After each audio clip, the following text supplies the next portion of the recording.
நாடுடைய சிவனை போற்றி, என் நாட்டவர்க்கும் இறைவா போற்றி. ஓம் நம சிவாய, ஓம் சிவாய நம, ஓம் ய நம சிவாய.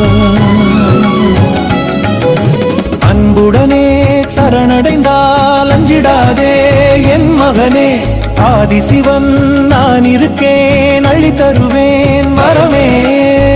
ஓம் நம சிவாய என்று உள்ளன்போடு அழைத்திடுவார், உன் வினைகள் யாவையும் நான் நொடி பொழுதில்